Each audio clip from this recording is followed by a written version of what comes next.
পশ্চিমবঙ্গ প্রাথমিক শিক্ষা পর্ষদে এসেছিলাম। বেশ কিছুক্ষণ প্রাথমিক পর্ষদ সভাপতি গৌতম পল মহাশয়ের সাথে আমাদের কথা হয়েছে। আমাদের মধ্যে আছেন ডায়মন্ড হারবার থেকে হাফিজুর রহমান লস্কর, আছেন শাহিদুর নদিয়া থেকে, এবং আমাদের বড়হানগর থেকে অদিতি, তোমরা সবাই চিনে থাকবে। তো আজকে আমরা বেশ কিছুক্ষণ কথা বললাম আমাদের নিয়োগ এবং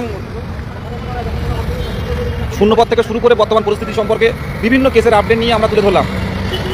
তো তার সারমর্মটা সবাই একটু একটু করে বলছে, শেষে আমি বলে দেবো পরিষ্কারটা।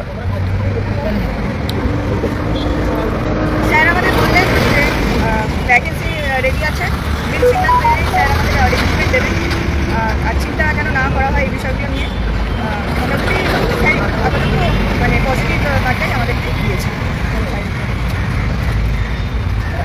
আজকে আমরা সভাপতি স্যারের সঙ্গে কথা বলে আমরা আমাদের খুবই ভালো লাগলো। উনি আমাদের ফ্রেশ বলে দিলেন, একদম সলিডভাবে উনি বলে দিলেন যে আমি প্রস্তুত, তার খবর থেকে পোস্ট আসলেই আমি 24 ঘন্টার মধ্যে আমি রিক্রুটমেন্ট প্রসেস শুরু করেছি। এর তো কোনো দুশ্চিন্তার কারণ নেই। তোমরা একটু দেখো এই সাইডগুলো তার খবর থেকে বা কোনো কথা বলে ভালো করে যে পোস্টটা তোমরা যেদিন আনতে পারবে সেই দিন 24 ঘন্টার মধ্যে আমি নোটিফিকেশন জারি করে দেবো। আর কারো কোনো কিছু বাইশের কোনো চিন্তা নেই। হ্যাঁ, একদম উনি ফ্রেশ বলে দিলেন। হ্যাঁ, কোনো চিন্তা নেই, অতএব কেউ চিন্তা করবে না, কেউ ভয় পাবেন না। আমাদের নিয়োগ 2026 সালের আগে হবে উনি আশ্বাস দিলেন। যদি হাতে 2 মাসের সময় থাকে, 2-3 মাসের মধ্যেও উনি বললেন যে আমি নিয়োগ করে দিতে পারবো যদি আমার পোস্ট এনে দিতে পারবো। হ্যাঁ, নতুন করে বলার কিছু নেই, শাহিদুল এবং অদিতি বলে দিল। আর আমরা এর আগে যা কিছু আলোচনা হয়েছিল ওই ম্যাটারটা হলো অফিস ম্যাটার। উনি বললো এটা দ্রুত মিটে যাওয়ার একটা পথ বের হচ্ছে, আশা করি তো দ্রুত মিটে যাবে এবং দ্রুত নিয়োগে চলে যাবে। উনি ছটফট করছে নিয়োগের জন্য, তো এই আইনি ব্যাপারে জটিলতা আছে বলে উনি পাচ্ছেন না, তবে খুব তাড়াতাড়ি নিয়োগ হয়ে যাবে। আশা করি সবাই আমরা তাদের মধ্যে আছি, কিন্তু এই চাপ বেশি দিন থাকবে না। আশা করি ব্যাপার হচ্ছে যেটা আজকে স্যার দেখা করেছিলেন, আমরা এসেছিলাম, আমরা 4 জন এসেছি।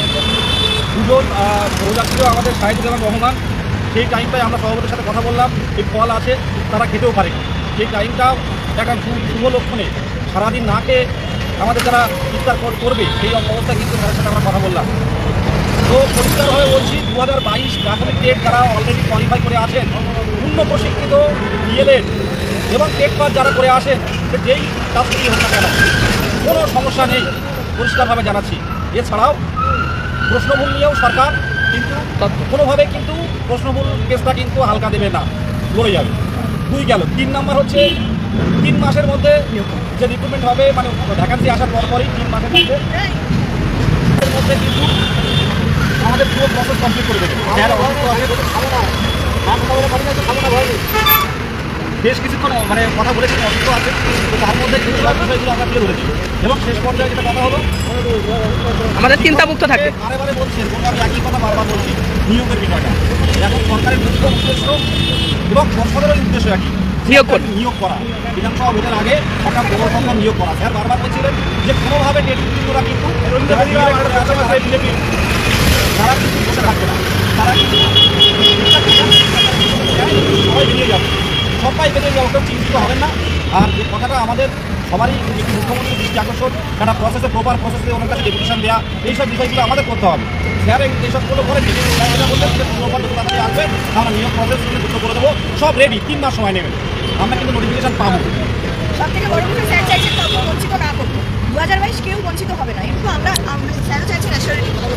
আরেকটা জিনিস, 2022-এর উত্তীর্ণ ডিএলএড যারা আছেন কেউ বঞ্চিত হবে না, কোনো সবাই চিন্তামুক্ত থাকে, বাতিল হবে না, কোনো রিক্রুটমেন্ট প্রসেস থেকে বাতিল হবে না। আপাতত যেটুকু বলার, আমাদের শূন্য পদের দিকে একটা টার্গেট রাখতে হবে। আর প্রত্যেকের উদ্দেশ্যে বলছি যে আসুন একসাথে মিলে অন্তত শূন্য পদের দাবিগুলো তুলে ধরি। বিভিন্ন ক্ষেত্রে শূন্য পদের দাবি রাখলে দেখুন, একাডেমিক বলুন, সমতা মঞ্চ বলুন, বা আপনার ওবিসি বলুন, বা যাই বলুন না কেন, জেনারেল কাস্ট বলুন, প্রত্যেকেরই কিন্তু শূন্য পদ যদি আসে তাহলে কিন্তু কোনো সমস্যা হবে না। নাহলে চারিদিকে আমরা স্বচ্ছ পথে যেহেতু দেরি হচ্ছে, আশা রাখছি কোনো সমস্যা হবে না আমাদের। যে জেলায় শিক্ষামন্ত্রী এবং মুখ্যমন্ত্রী যাবেন, আপনারা দয়া করে সেখানে ডেপুটেশনগুলো দিন যে শূন্যপদ আমাদের দেওয়া হোক, পর্যাপ্ত যে পরিমাণ শূন্যপদ আমাদের দাবি সেগুলো তুলে ধরা হয়। যে জেলায় শিক্ষামন্ত্রী এবং মুখ্যমন্ত্রী যাবে, এই প্রসেসগুলো কিন্তু আমাদেরকে চালিয়ে